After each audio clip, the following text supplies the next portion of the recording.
protéger les fidèles et de les inviter en même temps infectés, et pour que tous ceux qui fréquentent s'il y a d'autres expériences ailleurs, et notre approche qui sera applicable, proposable à toutes les confessions religieuses.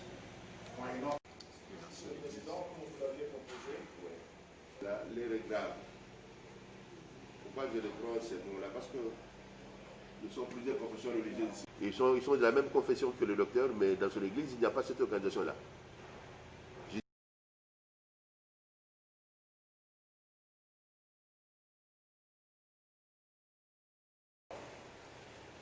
Regardons ce que nos amis ont fait.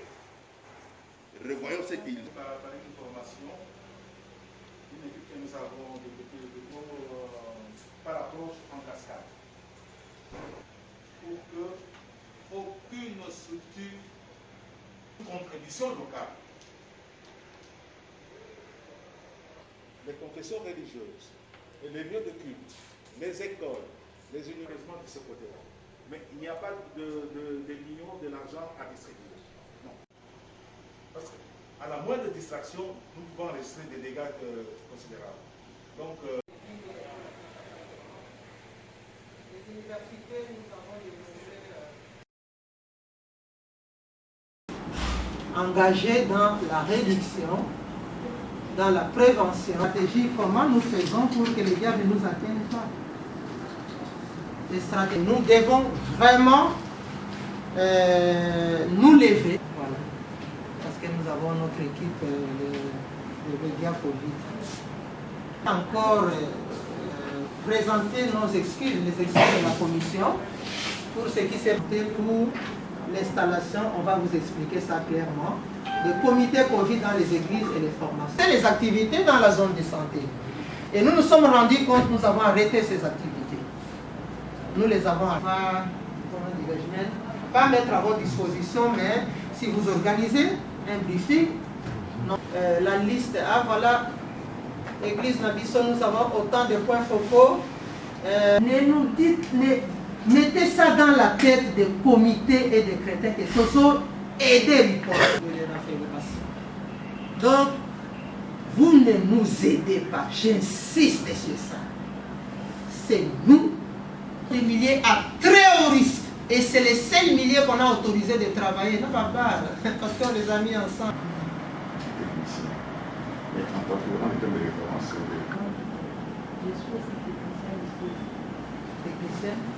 Nous, on a réponse, c'est quoi?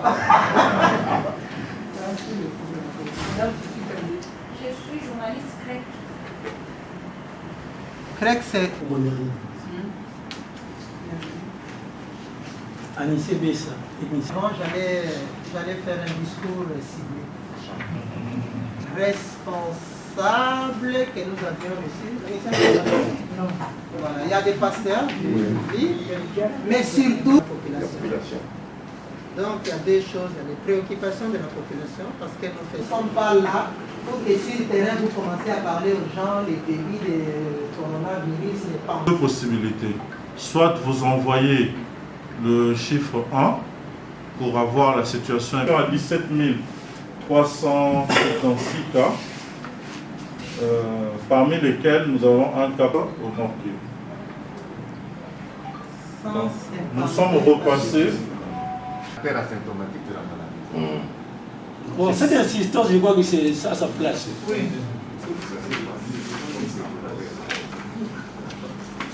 Les prochaines étapes. Nous sommes, on va dire, d'ici le plan national jusqu'au avec du représentant communal. C'est avec eux maintenant qui nous oriente maintenant.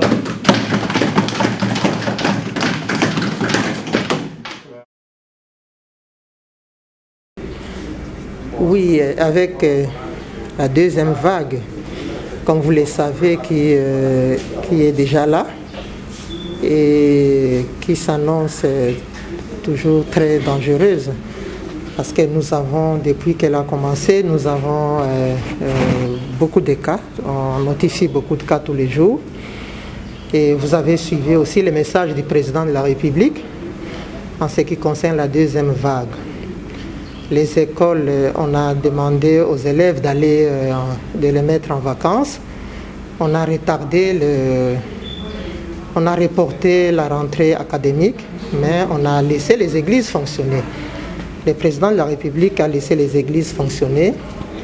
Et c'est pourquoi, comme nous savons que les églises, ce sont des milieux à très haut risque, les milieux de culte, voulais-je dire, et des spectacles, comme les entreprises, tous ces milieux sont des milieux à très haut risque de contamination et de transmission de la Covid. Alors, dans le cadre de notre programme de réduction et prévention des risques de contamination de la Covid dans ces milieux à haut risque, nous sommes en train d'organiser une série de rencontres et des briefings avec les responsables des églises. Nous avons commencé justement par l'interconfessionnel.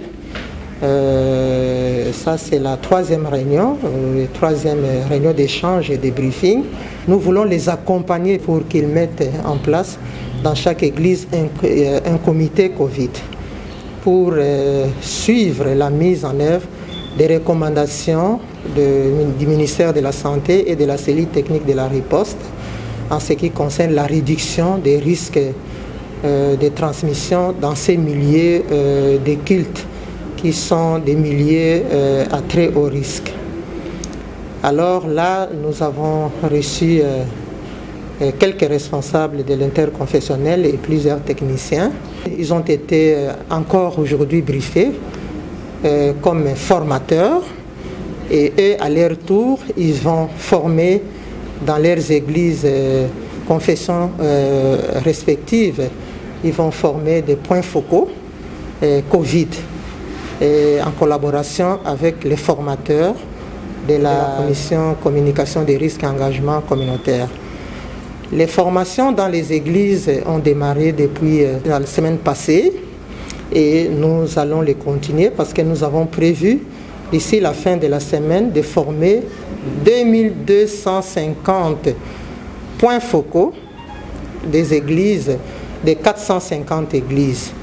Et nous allons les faire avec les techniciens de l'interconfessionnel. Et nous, j'insiste beaucoup que nous les accompagnons comme facilitateurs, comme experts. Et nous avons beaucoup apprécié leur engagement et leur appropriation. Ils se sont vraiment appropriés de cette activité et ils sont vraiment déterminés à s'engager dans la riposte et nous allons les accompagner.